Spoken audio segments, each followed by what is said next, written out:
더 낮은 곳으로 향한 볼드윈 진료소. 꿈은 누구나 꿀 수 있지만 이 꿈을 행동으로 옮기고 마침내 실현시키는 데에는 특별한 사랑과 열정이 필요하다. 미국에서 건너온 선교사이며 의사인 로제타 홀은 그처럼 뜨거운 사람이었다.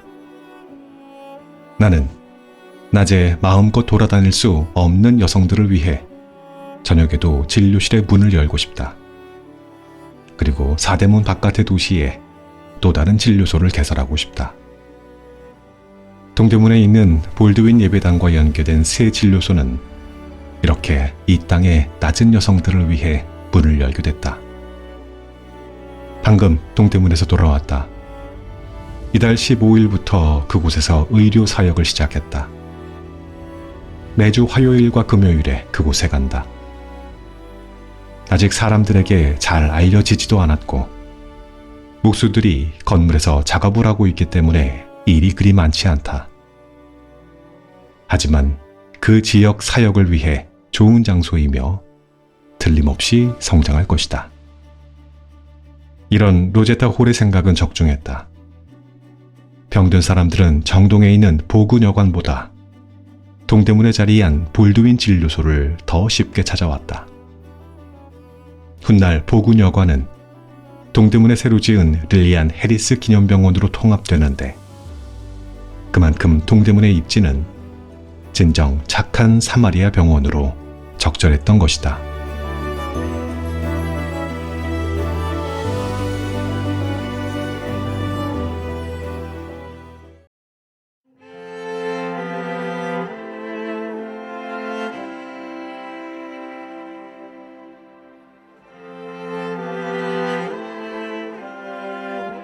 릴리안 해리스 의사의 숭고한 죽음. 오직 사랑으로 우리의 하루하루를 여는 열쇠로 삼는 것. 이것이 당신과 나를 향한 하나님의 뜻이다. 미국 감리교 해외 여성선교회에서 조선에 네 번째로 파견한 릴리안 해리스 의사의 진료소 벽에 써있단 말이다. 1898년 릴리안 해리스 의사가 볼드윈 진료소에서 근무하면서부터 볼드윈 진료소는 진료에 활기를 띠기 시작했다. 이전까지는 볼드윈 진료소에 전담 의사가 없었지만 해리스 의사가 오면서부터 진료소가 주 5일 규칙적으로 운영되었기 때문이다. 2년 동안 볼드윈 진료소를 맡았던 릴리안 해리스는 1901년 5월 평양 광해 요원으로 자리를 옮겼다. 환자 진료에 열성을 다하며 평양에서 하루하루를 보내던 릴리안 해리스는 1902년 5월 초 어느 날 병원을 찾아와 아픈 딸을 봐달라며 왕진을 요청하는 한 노파의 청을 듣고는 주저없이 그 집을 찾아갔다. 낡고 허름한 오두막집 바닥에 멍석을 깔아놓은 채 혼수 상태에 빠져 누워있던 여인은 발진 티푸스 환자였다. 지금까지 그래왔던 것처럼 릴리안 해리스는 오직 환자를 살리는 데만 집중하였고 다행히 환자는 해리스 의사의 진료 덕분에 살아났다. 그러나 치료 과정에서 릴리안 해리스는 그만 환자의 발진 티푸스에 감염되고 말았다. 동료 의사들이 그녀를 살리기 위해 고군분투하였지만 이미 그녀의 상태는 더 이상 손을 쓸 수 없을 정도로 절망적이었다. 결국 5월 16일 밤 10시 해리스 의사는 37세의 나이로 사망하였다. 그녀는 생을 마감하기 직전 혼수 상태에서 잠시 깨어나 상규된 얼굴로 천천히 위를 응시하며 아름답다, 아름답다 라는 마지막 말을 남겼다. 릴리안 해리스는 WFMS에서 한국에 파견된 선교사들 중 선교지에서 사망한 첫 번째 선교사가 되었다. 해리스 의사의 시신을 모신 관이 병원 앞에 놓이자 많은 한국인들이 찾아와 그녀의 죽음을 애도하였다. 이는 그동안 해리스 의사가 얼마나 진심을 다해 한국 환자들의 치료에 매진하였었는지 그녀에 대한 한국인들의 신뢰가 어느 정도였었는지를 짐작해준다. 이후 서울 동대문에 새로 지은 병원의 이름은 그녀의 행적을 기억하기 위해 릴리안 해리스 기념병원으로 명명되었다. 환자를 구하기 위해 자신을 내어놓았던 해리스 의사의 숭고한 죽음은 많은 이들에게 전해지며 귀감이 되었다.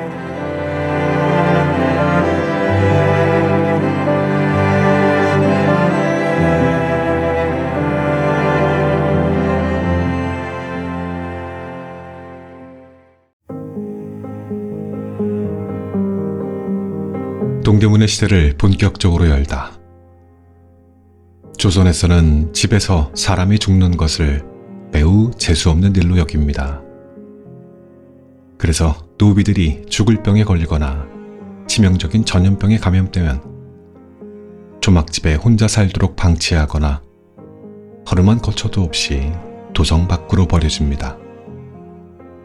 서울의 사대문 밖을 나서면 언제나 수백 명의 버려진 사람들을 보게 됩니다.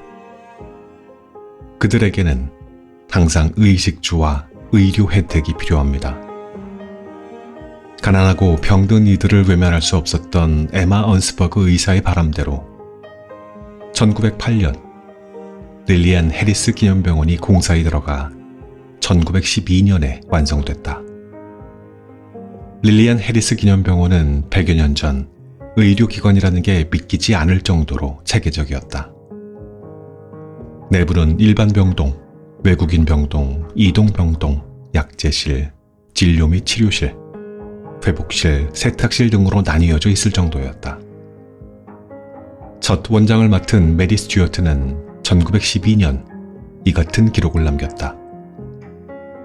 내가 한국에 온 첫 1년간은 공부와 병원 완공에 더 많은 시간을 쓸 수 있도록 병원 일을 시작하지 않는 것이 좋겠다고 생각했습니다.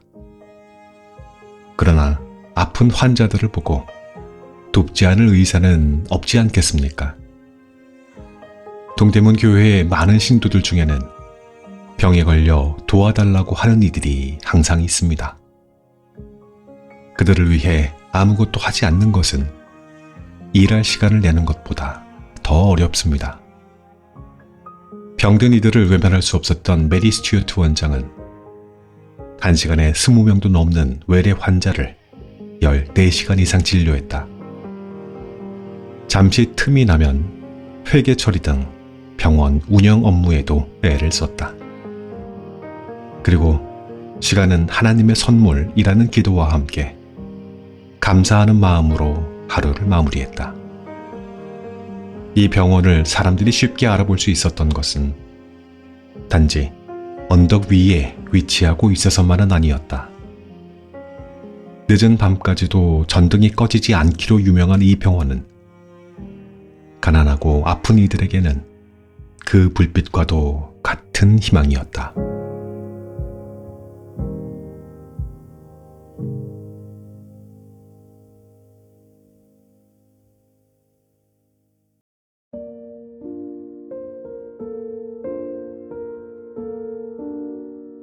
한국인 최초의 병원장 안수경. 1929년 조선 간호학회부에서는 릴리안 해리스 기념병원을 동대문 부인병원으로 언급하고 있다. 안수경, 한소재 등 뛰어난 한국인 여의사들이 있는 산과 전문병원으로 명성이 자자했기 때문이다. 1937년 한 해 동안 이 병원에서 출생한 신생아 수가 무려 1,024명에 달했는데 이는 당시 전국에 있는 전체 병원의 출산 건수보다 많은 기록이었다. 안수경은 릴리안 해리스 기념병원 시절부터 오랜 시간 일하며 동대문 부인병원의 한국인 최초의 원장이 되었다. 그녀는 자신의 도움이 필요한 일에는 주저없이 나서곤 했다. 동대문 부인병원 안에 무료 해산실을 만들어 집도 먹을 것도 없는 여성들이 안전하고 건강하게 출산과 산후조리를 할 수 있게 지원했다. 신문 등의 매체를 통해 여성들의 건강과 위생에 관한 전문적 칼럼을 쓰기도 했고, 여성의 건강에 부지하고 권위적인 어머니 세대와 남편들의 각성을 촉구하는 의견을 내기도 했다. 한결같이 동대문 부인병원에서 헌신한 안수경은 언제라도 환자를 만날 수 있도록 아예 집에도 가지 않은 채 병원에 머물렀다. 일요일 오후에만 손님처럼 집에 들러 옷가지를 챙겨 나왔을 정도다. 세상 그 모든 일에 관심을 끄고 오로지 의사로서의 삶에만 헌신했던 것이다.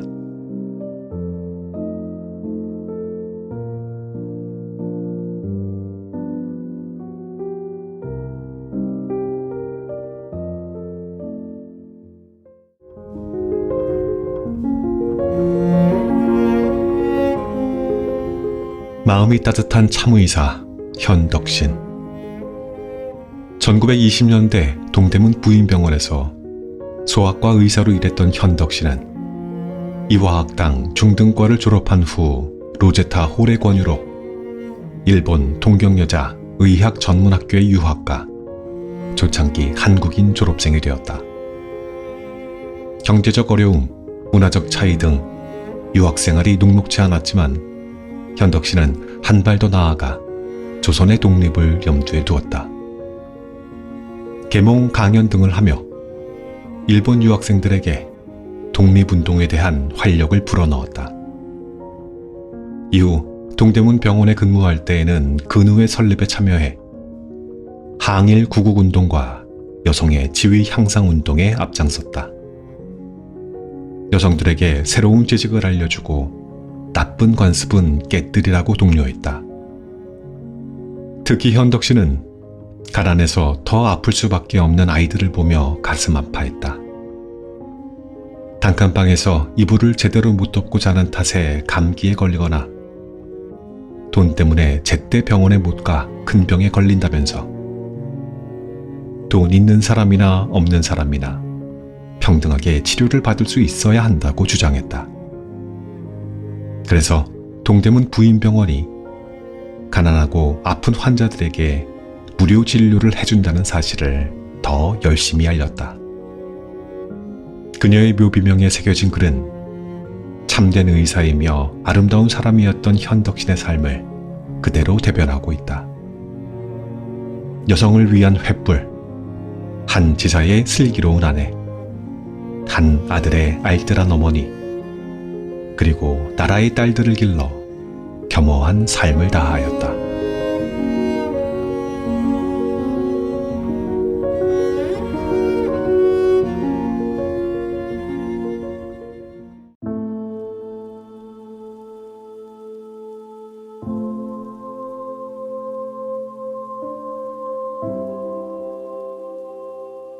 이화의대 제1회 졸업생 반헌경 권분희. 1945년 해방 후 이화여자대학교는 경성여자전문학교라는 이름 대신 이화여자전문학교라는 본래의 이름을 되찾았다. 같은 해 10월 학제 개편으로 행림원 의학과가 창설돼 93명의 첫 입학생을 맞아들였다. 이는 한국 최초의 여성 의과 대학 과정이라는 점에서 의미가 깊다. 12월 동대문 부인병원은 이화여자대학교 부속 동대문병원으로 다시 태어났다. 이에 본래의 사명인 기독교 정신에 입각해 의료봉사는 물론 의학생들의 임상교육까지 가능한 의과 연구기관으로 발전할 수 있게 되었다. 이렇게 배출된 의사들은 낮고 가난한 곳에서 소임을 다했다. 이화의대 제1회 졸업생 권분희 선생은 임상병리를 전공한 후 이화의대 부교수로 재직했다. 그녀 역시 사랑이 많은 의사였다. 구순 구개열 환자 2명의 수술비를 펀딩 기금 마련으로 지원했으며 자비를 들여 구순 구개열로 고통받는 베트남 어린이들에게 수술을 해주기도 했다. 이런 수술 봉사는 국내외에서 10년 이상이나 지속됐다. 역시 제1회 졸업생인 반원경 박사는 이대 동대문 병원의 안과 의사로 일하며 수많은 환자를 진료했고 병원을 찾기 어려운 사람들을 위해서는 수시로 순회 진료에 나섰다. 강릉 맹아학원에 고아 3명을 서울로 데려와 앞을 볼 수 있게 해주었고 강릉의 순회 진료에서는 19명의 무료 개안 수술을 진행했다. 감리교회 보건과 책임자로 봉사와 희생정신이 넘쳤던 반원경 박사에게 무상진료는 지극히 당연한 소명이었다.